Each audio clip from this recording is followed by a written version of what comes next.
Olá, boa tarde, mais uma vez aqui com vocês na transmissão do AB Plan. Começando agora o painel Nova Fase do Rota 2030 e as metas de eficiência energética para os veículos. Conosco aqui nesse painel nós teremos o Thomas Caldelas, que é o coordenador de regimes automotivos do Ministério da Economia. Boa tarde, Thomas, tudo bem? Boa tarde. Mais uma vez aqui conosco, é uma honra, um prazer tê-lo aqui conosco, aqui nesse painel, Thomas. E também conosco o Paulo Cardamone, que ele é o CEO da Bright Consulting. Tudo bom, Paulo? Boa tarde a todos. Obrigado pelo convite. Legal. Bacana, Paulo. Bem, Thomas. Prazer em revê-lo.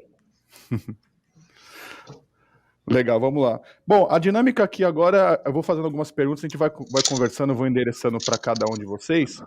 E antes da gente falar da nova fase do Rota 2030, né, que é esperada agora para entrar em execução em 2023, eu gostaria de retomar um pouquinho o que é o Rota 2030, né, que é um programa setorial, né, ele estabeleceu as regras para o setor automotivo nos próximos anos, se tornou lei em dezembro de 2018, e na sua primeira fase, quais eram as obrigações do Rota, né? Envolvia a rotulagem veicular, o estabelecimento de metas de eficiência energética, metas de segurança e alguns incentivos para aqueles que superassem essas metas de eficiência energética, né? Superação também de metas de segurança, incentivos em pesquisa e desenvolvimento e nacionalização de autopeças, né? Depois desse retrospecto, Thomas, o que a gente pode esperar para essa segunda fase que começa a partir do ano que vem? Bom, primeiro, boa tarde a todos, muito obrigado pelo convite, é um prazer também aqui estar com vocês mais uma vez. O programa Rota 2030 a gente vem trabalhando, né, em conjunto para ver como que será construída a próxima fase. A ideia é que não seja nada tão inovador, né, que seja apenas um aprimoramento do que já foi feito no passado. O programa em si, a lei, né, que definiu o Rota 2030, a gente às vezes internamente fala até na estratégia Rota 2030, né, uma mobilidade logística um pouco mais sustentável. Então a lei em si, ela tem um primeiro capítulo, né, que trata de metas, na verdade são requisitos obrigatórios para comercialização de veículos no país, né, são metas corporativas de eficiência energética, de segurança veicular e tecnologias assistivas à direção, e a obrigatoriedade da etiquetagem veicular, né, que no Rota 20, no Inovar Alto era apenas de eficiência energética, e agora a gente passou também a ter uma rotulagem ainda que simples, mas de segurança veicular junto com o Senatran. A segunda parte da lei é o programa Rota 2030 em si, né? Ele é o fomento à pesquisa e desenvolvimento. Ele tem um prazo de validade de 5 anos, por conta da lei de diretrizes orçamentárias, ele não pôde vigorar por mais tempo, quando ele foi proposto. E a gente tem a terceira parte, que é bem interessante também, que é o regime de autopeças não produzidas no Brasil de programas prioritários, através do qual nós conseguimos reduzir o imposto de importação dessas autopeças para um valor equivalente para zero, né? Em contrapartida, as empresas elas aportam recursos em programas prioritários de pesquisa e desenvolvimento. E, além disso, né, a gente sempre está trabalhando com novos projetos. Eu citaria aqui o de reciclagem veicular, né, que na verdade está mais relacionado à renovação da frota de pesados, corredores verdes, que a gente também chama de corredores sustentáveis, para trazer novas tecnologias para alguns corredores logísticos específicos, promoção de exportações, redução de custo Brasil, e ainda outras questões relacionadas à eletromobilidade. Eu acho que eu não sei se eu estou falando demais ou se eu posso continuar, que a gente tem um tempo mais ou menos curto. Pode continuar, temos tempo. Tá, joia, Paulo. Então, eu acho que a grande inovação que a gente gostaria de trazer aqui para essa próxima fase do Rota 2030, né, na verdade, seriam duas. Uma, além de aprimorar tudo isso que já foi feito, trazer uma nova meta, além da meta de eficiência energética pura e simples que a gente trabalha hoje em megajoules por quilômetro, está sendo discutido já há bastante tempo, isso está culminando agora, né, pelo grupo de trabalho do MME de combustíveis do futuro, da gente tentar definir também uma meta de eficiência energético-ambiental, que seria você aliar essa eficiência energética do veículo, em megajoules por quilômetro, multiplicada pela intensidade de carbono de cada combustível, e a gente conseguir fazer essa mensuração, né, tanto na etiquetagem, quanto ter uma meta adicional para as empresas, que seria em gramas de CO2 por quilômetro. Mas ao contrário da Europa, que só mensura o que sai do escapamento, entraria a própria produção do combustível, né? Então, nesse caso, a gente teria um valor um pouco mais realista, quando a gente considerar a energia elétrica e também o etanol.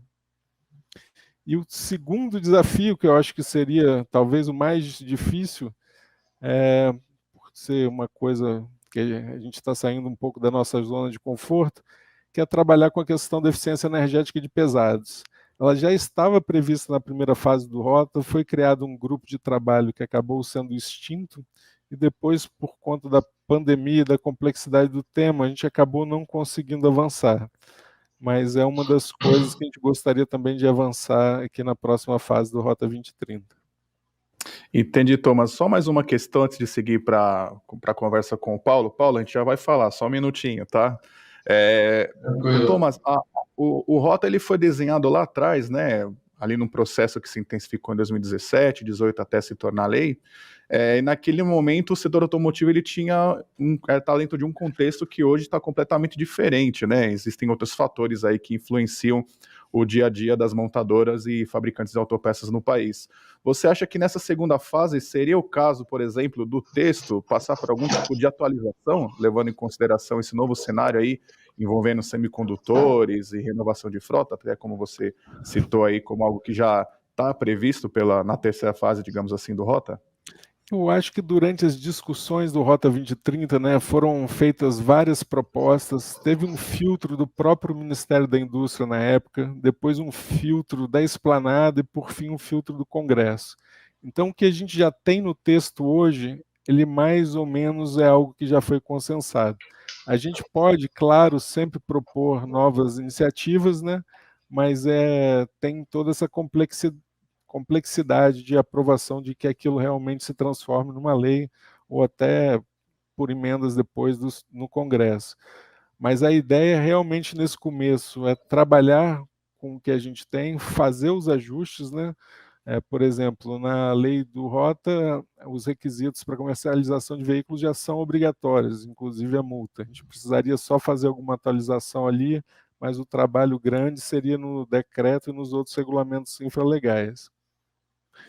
E outra coisa que a gente gostaria de fazer, que eu acho que eu não mencionei, no Inovar Alto a gente tinha uma curva única de eficiência energética, né? Foi definida a massa de todos os veículos comercializados no país, isso foi colocado num gráfico, junto com a eficiência energética, seguindo uma metodologia, esse gráfico, essa curva, né? Na verdade é uma linha, ela é rotacionada de forma a facilitar um pouco o atendimento pelos veículos mais de entrada, né, e dificultar um pouco por aqueles com custo um pouco mais elevado, e era uma meta única. Agora, na primeira fase do Rota, a gente teve de diferença, que foram 3 curvas ao invés de uma só, e que também foram incluídos os veículos a diesel. A ideia agora, nessa próxima fase, é utilizar apenas 2 curvas. Entendi. Bom, Paulo, agora é com você. Na sua opinião, a gente analisando aí já, digamos, esse primeiro período, né, do programa Rota 2030, você acha, no que você tem visto aí com a sua experiência no mercado, você já tem visto, foi possível perceber os resultados dessa primeira etapa do programa no cotidiano das empresas? Mais uma vez, obrigado pelo convite, estar aqui com o Thomas e com você, Bruno. A gente monitora o programa Rota 2030, nós monitoramos o Inovar Alto, nós temos, assim, mensalmente o monitoramento desses dados, e o que a gente vê é que desde a elaboração do Inovar Alto, vamos dizer assim, quando teve a primeira regulação de eficiência energética, o benefício para a indústria e para o cidadão, vamos dizer assim, para o consumidor, ele foi bastante alto. A discussão na época foi uma discussão muito pesada, e foi a primeira experiência que o Brasil teve com uma legislação. Com relação ao Rota, a gente teve alguns ajustes que foram muito bem-vindos com relação à segurança, mas no monitoramento que a gente está fazendo, no horizonte de mensuração para a qualificação, que vai de outubro desse ano para setembro do ano que vem, o que a gente vê é que quando o Thomas fala nas 3 curvas, a primeira curva é para veículo passageiro, a segunda é para SUV majoritariamente, e a terceira para picape. Nesse momento, com os investimentos e evolução dos sistemas de propulsão, nós já estamos em compliance praticamente em todas as curvas, o que significa que uma das mudanças que nós tivemos em relação ao Inovar foi que no Inovar a montadora era a qualificada ou no target ou para receber 1 ponto percentual ou 2 pontos percentuais, e todos os veículos eram beneficiados. Agora, no Rota, a montadora por lei, obrigada a ser qualificada, passar na meta estabelecida para aquela o portfólio de venda dela ponderado pela massa, e aí os veículos recebem os benefícios. Então, a gente está vendo aqui nós andamos mais do que a meta lá no Inovar, e isso trouxe o benefício da gente chegar um pouco mais rápido no target, vamos dizer assim. Então, a princípio, o que nós sentimos é que todos vão conseguir passar no target para não passar pelo problema de ser impactado por uma multa que está dentro do decreto, e os benefícios eles vão ser muito parecidos. Quando você olha para o Inovar, uma vez computados os benefícios dos veículos que ganharam a possibilidade de ter 1 ou 2 pontos percentuais, o benefício anual foi na faixa de 1,3 bilhões de reais por 4 anos. Na nossa estimativa agora, os benefícios devem alcançar 1,6 bilhões para os próximos 4 anos, até a nova fase do Rota 2030, que é em 27. Então, assim, o benefício foi importante para a indústria. Se você ponderar aí a adição de tecnologia que nós tivemos em vários componentes que são fundamentais para a melhoria da eficiência, ela foi muito forte. Com relação à economia de combustível, no Inovar Alto, nós tivemos uma economia de combustível durante os próximos 4 anos, depois de 2017, de aproximadamente 18 bilhões de reais de combustível não queimado, em função da melhor eficiência dos veículos, e o Rota vai trazer uma economia que é o dobro disso. Quer dizer, as melhorias elas vão se multiplicando, o que é um benefício muito grande para o consumidor. Em termos de meio ambiente, a gente, basicamente, se juntar os 2 programas, e desde 2012 até agora, em 2022, nós vamos ter o equivalente a 30 a 35 milhões de toneladas de CO2 não lançadas no meio ambiente. Então, assim, o programa, no começo, lá atrás, foi, assim, muito questionado, nós passamos por ele, o Rota evoluiu, e tem evoluções a acontecer, com certeza, que o Thomas muito bem sabe, essa de mudança do ciclo para poço à roda, que é quando você mede não só a eficiência energética do veículo, mas também da intensidade de carbono do combustível, é fundamental. O Brasil vai ser pioneiro nisso, e todos deveriam fazer, porque muda consistentemente a forma de enxergar o benefício de determinada tecnologia. Então, eu acredito que os 2 programas foram importantes, o Rota teve uma evolução muito grande, e agora os desafios são de tocar essa próxima fase, mexendo em alguns aspectos que eu acredito que são muito importantes. Legal, agora o que eu gostaria de falar com vocês dois a respeito de um dos pilares, né, do texto, né, que é o investimento em pesquisa e desenvolvimento, né.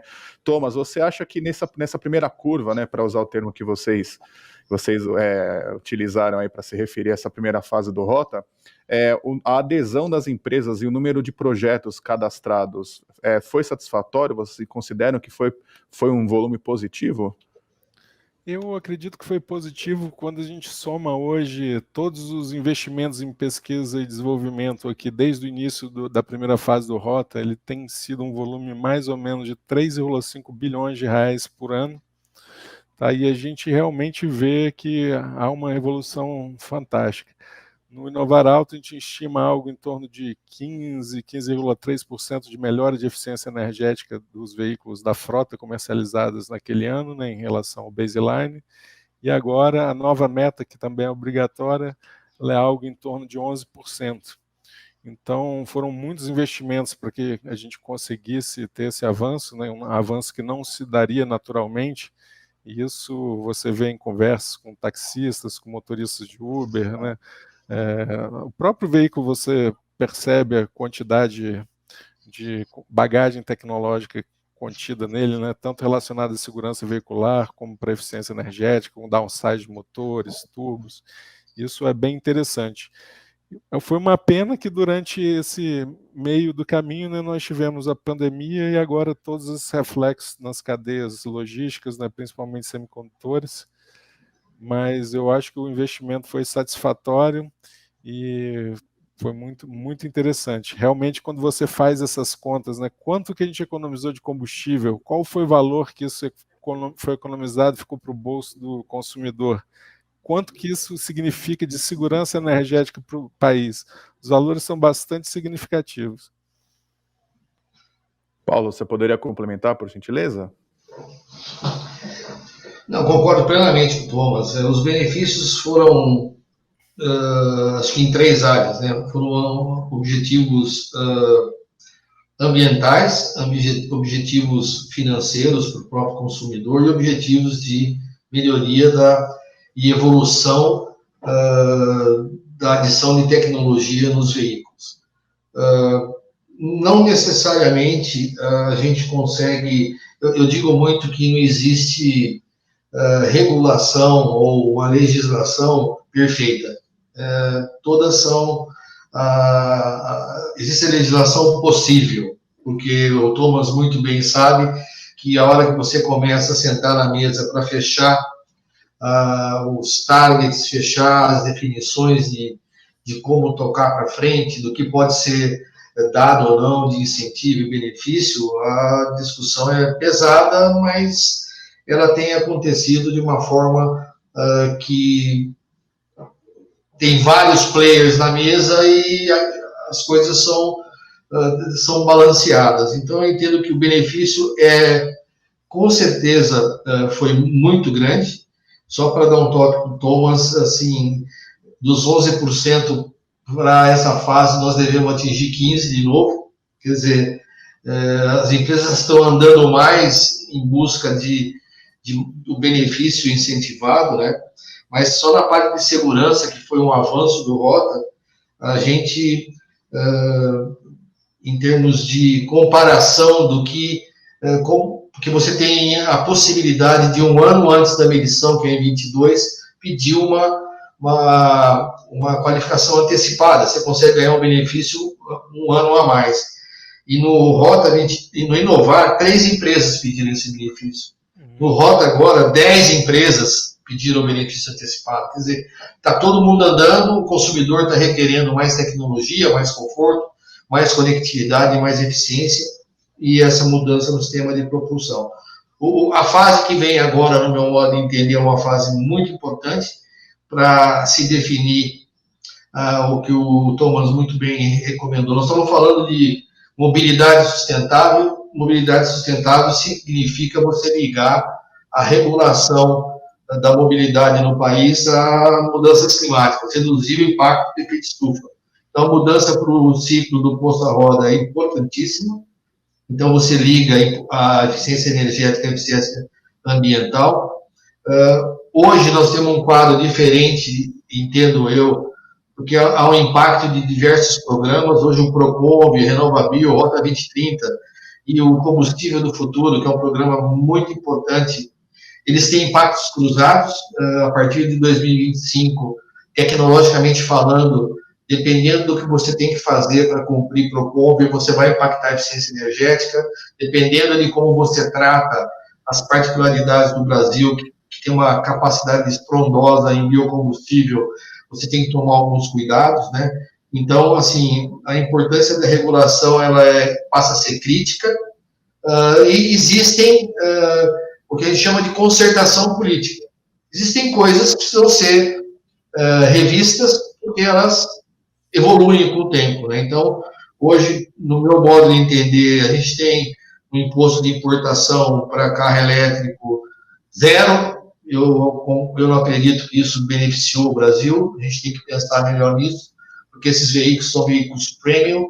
A gente tem que buscar rever essas coisas. Tem um baixo imposto para veículos plug-in importados. A gente está pondo o porto, a fábrica do pessoal no Porto de Santos. Então, quais são os nossos objetivos do ponto de vista de futuro em função das core competências do Brasil? Então, a gente buscar incentivar aquilo que vai trazer a gente para uma condição tecnológica melhor no futuro, de médio prazo, 7, 8, 10 anos, em função das competências que a gente tem. É isso que nós precisamos incentivar dentro do programa, é um desafio, e responsabilidade com as metas novas. A gente compara muito, eu gosto de comparar muito, assim, as metas de programas regulatórios com um atleta de alta performance. Você dá para ele 12, ele corre 15. Você dá mais 11, ele corre mais 15. Opa, está na hora de rever qual é o novo objetivo. Agora, nesse momento, você não pode pisar no acelerador, porque você tem um complexo sistema de propulsão que tem que ser adequado ao futuro que a gente quer. Então, multiplicador de eletrificados, a Europa já trouxe, que são carros contados em dobro ou até em 4 vezes, quando você faz o cômputo da meta. Na Europa, carro elétrico era 2, caiu para 1, agora em 23. A gente tem 4, tem que voltar para acompanhar a legislação global. Isso são ajustes a serem feitos. E o grande desafio desse rapaz aqui, junto com o grupo dele, é você criar definitivamente um programa de inspeção veicular que seja estruturante e permanente. Porque isso é que vai fazer com que você não fique apertando a indústria de 2 milhões e deixe 46 milhões de carros poluindo absurdamente o mercado. Então, os desafios não são simples, a conversa envolve mais atores da faixa regulatória, mas o debate vai ser um debate muito interessante e espero que a gente consiga evoluir e evoluir no sentido da mobilidade sustentável. Pensar no ambiente, mas não deixar de pensar no econômico e no social, porque se a gente forçar as coisas em determinados aspectos e não dar incentivo para aquilo que a gente é bom, né, o futuro ele vai ser coberto por várias tecnologias. Não vai existir só um carro a bateria, não vai existir só um carro a combustão. Nós vamos ver com o carro a combustão por mais 30 anos. Então, andar no ciclo normal de evolução para um híbrido do plug-in e para o full cell etanol, que seria a grande solução, no meu modo de entender, para o Brasil, o incentivo tem que ir para esse lado, para que a gente possa ter uma indústria forte, que não vai ser só forte para o Brasil, porque o futuro do mundo é hidrogênio, e esse carro vai trabalhar dessa forma. O Chile é líder em hidrogênio no mundo, a Índia está indo para o etanol, então eu acho que a gente tem um longo caminho aí, do ponto de vista de programa, mas pensar também na frota, não só na indústria do carro zero. Muito bem, muito interessante o assunto, e agora eu vou abrir espaço aqui no nosso painel para as perguntas que estão vindo aqui via chat. São muitas, viu, pessoal? O assunto é muito interessante, está rendendo bastante aqui nas conversas dos nossos espectadores. Thomas, tem uma pergunta aqui que eu acho que ela seria mais adequada para você. Aqui estão perguntando o que o Rota 2030, a nova fase, oferece de incentivo ou estímulo para o uso de biocombustíveis, né? Algo que está se falando muito hoje em dia, né? Tá bom, a gente tem que ver se a gente for seguir a linha do que já está sendo feito hoje, né? Na própria lei do Rotas, teve uma emenda no Congresso Nacional que ela concede uma diferença de 3 pontos percentuais para menos de veículos híbridos flex. Então, isso já é um incentivo e tanto. E, de algumas formas, no próprio texto atual, ele já concede alguns multiplicadores, igual o Cardamone mencionou, multiplicadores para alguns tipos de tecnologias com etanol. E a gente está sempre pensando, né, se seria o caso de talvez propor alguma coisa para incentivar um veículo de altíssima eficiência, movido exclusivamente a etanol, o que a gente poderia fazer? A gente ainda está numa fase preliminar de análise de alterações na lei do Rota, né? E para depois passar para uma proposta de tentar escriturar isso tudo e escrever uma nova proposta de decreto. Só que tem muitos outros temas ainda, né, principalmente relacionados às novas metodologias, para essas novas modos de trabalhar a eficiência, não ser só a eficiência energética pura e simples, mas certamente vão ter vários. A gente sempre leva em conta a questão do etanol, né? Como o Cardamone disse, a gente acha que a eletrificação é um caminho sem volta, mas o etanol é um programa de 35, 40 anos e vamos conviver por muito tempo ainda com esse veículo. Dessa durabilidade, desse tempo, né, de vigência do Rota, né? Uma outra pergunta aqui, ela fala um pouco sobre isso, é a respeito dos fatores que influenciaram, né, as empresas do setor automotivo durante a pandemia, né, com problema de caixa, etc., né? E até mesmo o Estado brasileiro, né, tendo que socorrer emergencialmente alguns setores, né, se a partir desse ano é possível que haja algum tipo de modificação no escopo do Rota 2030 no que diz respeito aos incentivos, Thomas. Esse risco existe? A gente sempre fala, né? A gente tem a proposta que ela sai do Ministério, dentro do Ministério isso é debatido, depois vai para os outros ministérios, depois o Congresso. Então, tudo sempre pode acontecer. Agora é interessante porque no Rota 2030, por exemplo, esses incentivos aos veículos mais eficientes e mais seguros, eles não são considerados a renúncia de receita. Então, eles são apenas alíquotas diferenciadas de IPI para produtos diferenciados. Isso já acontece na tabela do IPI para veículos híbridos, que as alíquotas estão relacionadas à eficiência energética, massa.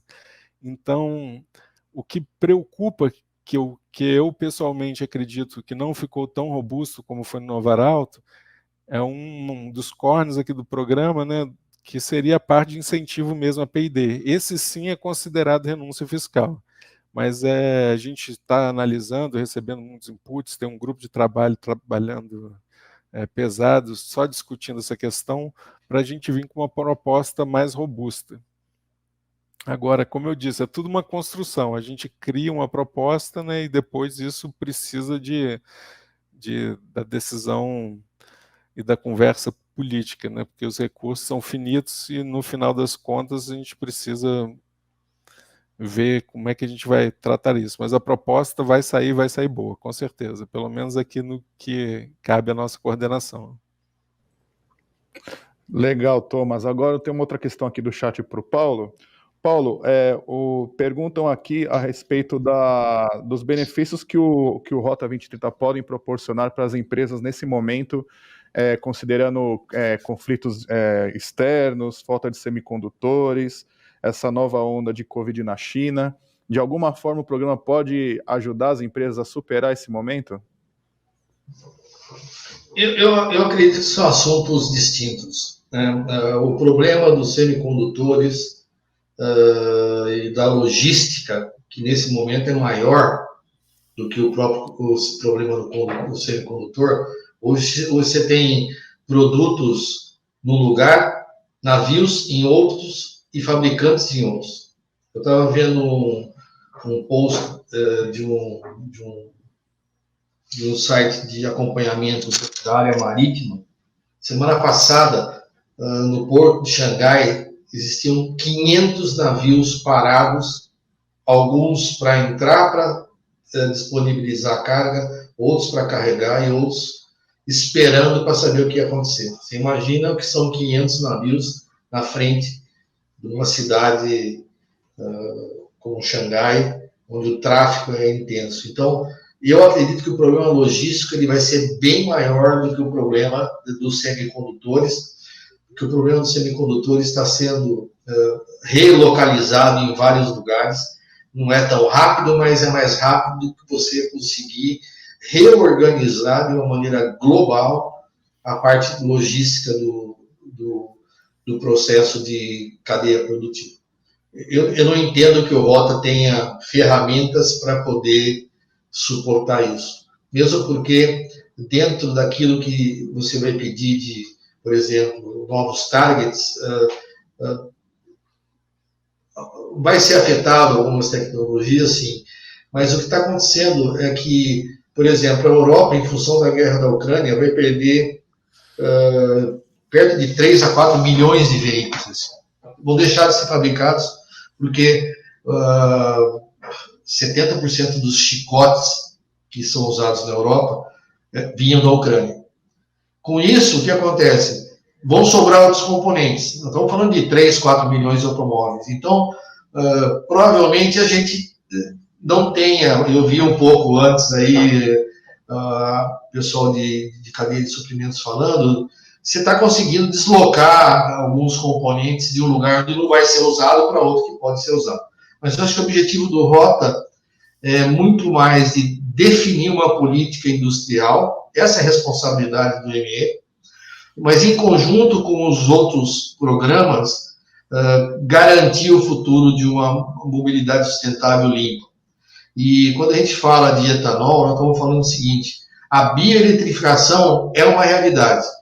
O full cell a etanol hoje ele está como o carro elétrico estava em 2017, 2018, 7 anos atrás. Então, se a gente tiver investimento nisso para poder, em 3, 4, 5 anos, ter um veículo que se abastece com etanol e anda elétrico, que tem um carro andando no Brasil fazendo isso hoje.